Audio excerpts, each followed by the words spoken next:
हरे कृष्णा। राधे राधे दोस्तों, कैसे हैं आप सभी लोग। आशा करती हूँ कि आप सारे फ्रेंड्स बहुत ही ज़्यादा अच्छे होंगे। मैं भी बिल्कुल ठीक हूँ और आप सभी मित्रों का मेरे चैनल इंडियन ब्लॉग विद शिखा में बहुत बहुत स्वागत है।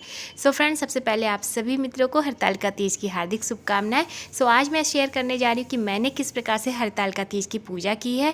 तो बस यहाँ पर आप तैयारी देख सकते हैं। यहाँ पर अभी अक्षत वगैरह मैं रख रही हूँ क्योंकि अभी मुझे जो है कलश की स्थापना करनी है। यहाँ हवन की तैयारी मैंने कर ली है, गाय का उपला, और यहाँ पर मैंने जो है सभी पात्र पूजन के रख लिए हैं। तो कुछ इस तरह से मैं संपूर्ण सामग्री यहाँ पर एकत्रित कर ली हूँ और अब मैं अपनी जो है पूजा शुरू करने जा रही हूँ। तो मैं किस प्रकार से पूजा करती हूँ आप सभी लोगों के साथ मैंने शेयर किया है। हाँ, थोड़ा सा समय नहीं मिल पा रहा मुझे वीडियो बनाने का, जिससे कि मैं नहीं आप लोगों के साथ डिटेल में शेयर कर पा रही हूँ कि किस तरह से जो है हमें पूजन करना चाहिए। वैसे आप सभी अपनी अपने तरीके से देखिए, अपने अपने जो रीति रिवाज होते हैं ना, हम उन्हीं हिसाब से अपनी पूजा करते हैं। मैं किस प्रकार से करती हूँ वो मैं आप लोगों के साथ शेयर कर रही हूँ। तो यहाँ पर देखिए, मैंने ये गीली मिट्टी से जो है इस तरह से शिव पार्वती जी, संपूर्ण मतलब शिव परिवार का जो है मैंने बनाया स्वयं से, और इस तरह से जो है मैंने मंडप की तैयारी कर ली है। यहाँ हमारे भोले बाबा, माँ पार्वती और हमारे गणेश नंदन जो है विराजमान है। तो इस तरह से गीली मिट्टी से मैं स्वयं से बनाती हूँ क्योंकि हमारे यहाँ मिलता नहीं है, तो मैं खुद से इस तरह से बना के ही पार्थिव शिवलिंग की जो है पूजा करती हूँ और साथ में शिव परिवार की। और बस यहाँ पर मैं दिखा दूँ तो यहाँ पर मैंने अपनी पूजा कर ली है। किस प्रकार से मैं करती हूँ वो मैंने आप लोगों के साथ पहले भी बताया है। तो बस यहाँ पे संपूर्ण पूजन मेरी हो गई है सभी, जैसे कि सर्वप्रथम गणेश जी की पूजा, फिर जो है अखंड दीपक प्रज्वलित करती हूँ, कलश की स्थापना, उसके बाद फिर हम जो है अपने शिव परिवार जी की जो है पूजा करते हैं। उसके बाद इस तरह से हमने पूजन किया, भोग लगाया, और भोग लगाने के पश्चात यहाँ पर जल रख के और फिर मैं जो है अपनी आगे की पूजा मैं आप लोगों को दिखाती जा रही हूँ। तो यहाँ तक संपूर्ण पूजन मैं आपको बता दे रही हूँ, नहीं तो बहुत ज़्यादा लंबी वीडियो हो जाएगी। तो बस इसी तरह से सबसे पहले हमने गणेश जी की पूजा की, इसके पश्चात मैंने जो है अखंड दीपक यहाँ प्रज्वलित है, ये पूरी रात इसी तरह से जलेगा, और सुबह जब जो हम जैसे कि अपनी पूजा पूर्ण करेंगे और उसके पश्चात जो है विसर्जन करेंगे, तब तक ये दीपक इसी तरह से प्रज्वलित रहेगा। यहाँ पर मैंने कलश इसकी स्थापना की है। कलश की पूजन भी मैंने आप लोगों के साथ कई बार शेयर किया है। इसके पश्चात अपने शिव परिवार जो मैंने मिट्टी से बनाया है, मतलब कि पार्थिव शिवलिंग और साथ में शिव परिवार जिनका मैंने निर्माण किया, उनकी पूजा हम स्नान आदि पंचामृत से करा के उनका सुंदर श्रृंगार हमने किया। सभी जो संपूर्ण सामग्री चढ़ाई है, जो श्रृंगार की सामग्री है वो हमने जो है चढ़ाई है, यहाँ पर आप देख सकते हैं। तो जो भी फूल वगैरह होते हैं, जो भी समस्त सामग्री होती है वो हम बाबा पे अर्पित करते हैं। माँ गौरी का श्रृंगार करते हैं, गणेश जी की पूजा करते हैं, कार्तिकी जी की पूजा करते हैं। और इसके पश्चात यहाँ पर भोग में मैंने देखिए, यहाँ पे पंजीरी है, ड्राई फ्रूट्स है, साथ में जो है पंचामृत है, फल है और सेब है, मतलब खीरे का जो है भोग लगाया जाता है, पान का जो है भोग लगाया है, मीठे में लगाया है, बाकी जो भी प्रसाद बनेगा वो चढ़ता रहेगा। ये है प्रथम प्रहर की पूजा जो मैं आप लोगों के साथ शेयर कर रही हूँ, जो कि मैंने अपने प्रदोष काल की पूजा की है वो है। और इस तरह से मैंने कुछ चौकी लगा के अपनी पूजा की। यहाँ पर देखिए हमने भोग लगा दिया है। यहाँ से मैं अपनी पूजा आपको आगे दिखाती जा रही हूँ, जिससे कि आपको भी समझ में आएगा, क्योंकि इतनी पूजा अगर मैं पूरी डिटेल से दिखाती तो बहुत ज़्यादा लंबी वीडियो हो रही थी। तो बस इस तरह से यहाँ पर देखिए हमने जो है भोग लगा लिया। अब मैं यहाँ पर जो है हरतालिका तीज व्रत कथा जो है पढ़ूंगी। देखिए, हरतालिका तीज व्रत कथा बहुत ही आवश्यक होती। कोई भी व्रत यदि आप करते हैं तो आपको कथा पढ़ना या सुनना बहुत ही आवश्यक होता है, तभी हमारा जो है व्रत पूर्ण होता है। सबसे पहले हम पुस्तक की पूजा करेंगे। मैं यहाँ पे दिखा दे रही हूँ। देखिए, सबसे पहले हमने जल जो है गंगा जल से स्नान कराया, और इसके पश्चात हम पोंछ लेंगे इस तरह से साफ टॉवल से। इसके बाद टीका चंदन करेंगे। यहाँ पे देखिए जो है इस तरह से भोले बाबा बने हुए हैं, माँ गौरी बनी है। तो इस तरह से हम पहले पुस्तक की पूजन करेंगे, उसके पश्चात जो है हम कथा सुनेंगे। देखिए, कथा सुनने का विशेष महत्व है। मंदिर में भी जाके आप कथा जो है पहले पूजन कर लें। वहाँ हमारे यहाँ तो मंदिरों में भी जो है पंडित जी बैठते हैं और कथा सुनाते हैं। सभी जो है महिलाएं वहाँ पे बैठ के कथा सुनती हैं। तो मैं मंदिर में भी जाके सुन लेती हूँ और अपने घर में भी इस तरह से जो है पूजन करती हूँ, तो कथा ज़रूर से पढ़ती हूँ। तो इस तरह से कथा का विशेष महत्व होता है, और आप कथा पढ़ भी सकते हैं और सुन भी सकते हैं। तो बस इस तरह से देखिए मैंने जो है कथा की यहाँ पे पूजन कर लिया है और पुस्तक का, और अब मैं जो है थोड़े से पुष्प लूँगी हाथ में, और इस तरह से जो है अब मैं अपनी जो है कथा की पुस्तक लेके कथा पढ़ूँगी। आप देखिए इस तरह से जो है मैंने थोड़े से यहाँ पे पुष्प में अबीर, गुलाल, थोड़े से अक्षत ले लेने हैं, और इसके बाद थोड़ा से जल लेके तब आप जो है कथा सुने और पढ़ें। और इसके पश्चात जब हम कथा हमारी पूर्ण हो जाएगी तो हम ये फिर अर्पित कर देंगे बाबा पे। तो बस इस तरह से जो है मैंने अपनी पूजन, जिस तरह से मैं सरल तरीके से करती हूँ वही मैं आप लोगों को बताती जाती हूँ, और उम्मीद करती हूँ कि आप सभी को मेरी वीडियो भी पसंद आ रही होगी। तो वीडियो पसंद आ रही होगी तो प्लीज़ वीडियो को लाइक ज़रूर से कीजिएगा।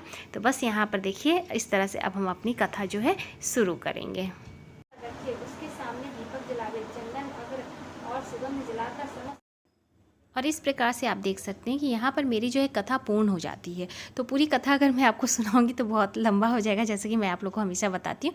तो बस कथा यहाँ पर मेरी पूर्ण हो गई और इसके पश्चात फिर जो है मैंने यहाँ पे जो अक्षत और पुष्प लिया था वो हम इस तरह से बाबा पे अर्पित कर देंगे। इसके बाद हाथ जोड़ के बाबा से प्रार्थना करेंगे कि जो भी पूजा में हमसे भूल हुई उसके लिए क्षमा करें। अब मैं जो है हवन की तैयारी करूँगी। तो जब कथा हमारी पूर्ण हो जाती है इसके पश्चात फिर हम हवन करते हैं, आरती करते हैं। तो इस तरह से देखिए यहाँ पर मेरी ये कथा पूर्ण हो गई। इसके बाद मैंने जो है हवन की तैयारी की। यहाँ पर मैंने गाय का उपला लिया, थोड़े से मैंने जो हवन सामग्री रखी थी और हवन सामग्री मैं हमेशा बना के रखती हूँ। तो बस उस तरह से हम जो है बाबा के मंत्रों की जप के साथ इस तरह से हवन करेंगे और आहुति देंगे। इसके पश्चात इसी में जो है मैं प्रभु को भोग अर्पित करूँगी। आप इस तरह से जो है आप जो भी प्रभु को भोग अर्पित करना चाहते हैं तो इसी हवन में जो है आप मीठे का भोग लगा सकते हैं और उसके बाद 5-7 जितनी बार आपको भोग लगाना हो प्रभु को भोग अर्पित कर सकते हैं। तो बस इस तरह से यहाँ पर मेरा जो है हवन भी पूर्ण हुआ। और इस तरह से देखिए चारों प्रहर की पूजा में भी आप इसी तरह से आपको देखिए प्रथम प्रहर में थोड़ी विधि विधान के साथ जो है पूजन करना होता है और इसके पश्चात जब 3 प्रहर 4 प्रहर की जो पूजा होती है उसमें केवल आपको जल चढ़ाना होता है, बाबा को जल अर्पित करना होता है, थोड़े से पुष्प चढ़ाने होते हैं, इसके पश्चात भोग लगाना होता है और इस तरह से भोग आप हवन में भी लगा सकते हैं, आरती कर सकते हैं। इस तरह से 4 प्रहर की पूजा होती है। तो बस इस तरह से यहाँ पर देखिए मैंने हवन कर लिया है, आहुति मैं दे रही हूँ और आहुति देने के पश्चात यहाँ पर जो है मैं आचमन कर लूँगी। यहाँ पे देखिए मैंने जो है इस तरह से मैं मीठे का भोग लगा रही हूँ। तो इस तरह से आप जो है लेके 5 बार या 7 बार, 3 बार, 5 बार, 7 बार आप जितनी बार हो सके आप भोग लगा सकते हैं। भोग लगाने के पश्चात मैं यहाँ पे घी से जो है एक बार आचमन करा दे रही हूँ। इसके बाद फिर हम इस तरह से जल से आचमन करेंगे और फिर प्रणाम करेंगे। तो बस इस तरह से यहाँ पर मेरा हवन भी पूर्ण होता है। तो यहाँ पर मैं अकेले ही बैठ के पूजा कर रही हूँ। अगर आपके साथ सखी सहेलियाँ हो तो आप पूजा कर सकते हैं विधि विधान के साथ। देखिए जब बहुत सारे लोग इकट्ठा होकर पूजा करते हैं ना तो अच्छा लगता है। मैं अपने घर में जो है स्वयं से अकेले ही इस तरह से पूजा करती हूँ। तो बस यहाँ पर हमारी पूजा हो गई। अब मैं आरती की तैयारी करूँगी। तो यहाँ पर मैं जो है इस तरह से बाबा की जो है सबसे पहले गणेश जी की आरती करूँगी, इसके बाद बाबा भोलेनाथ की आरती करूंगी।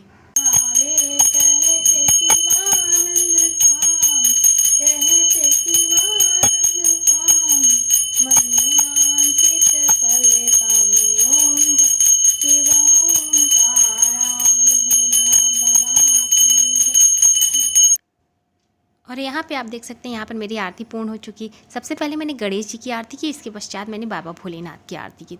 अब इसके बाद मैंने आरती ठंडा करके भगवान को दिखाया, घर में सभी जगह दिखा के स्वयं भी आरती लेके सबसे पहले हमने पुष्प लिया। बाबा से हम क्षमा प्रार्थना करेंगे कि हे प्रभु हमारी जो भी हमने पूजा की उसमें हमसे जो भी भूल चूक हुई उसके लिए हमें क्षमा करें। ऐसा करके जो है हम पुष्प अर्पित करेंगे, आसन के नीचे जल छोड़ के, और इस तरह से फिर हम जो है अपनी पूजा को संपूर्ण यहाँ पर पूर्ण करते हैं। तो बस इस तरह से मैं सरल विधि के द्वारा जो है अपनी हरतालिका तीज की व्रत की पूजा किया, जो कि मैं आप लोगों के साथ शेयर कर रही हूँ। सो उम्मीद करती हूँ कि आप लोगों को मेरी आज की ये पूजा पसंद जरूर से आई होगी। बताइएगा कि कैसा लग रहा है आप लोगों को मंडप।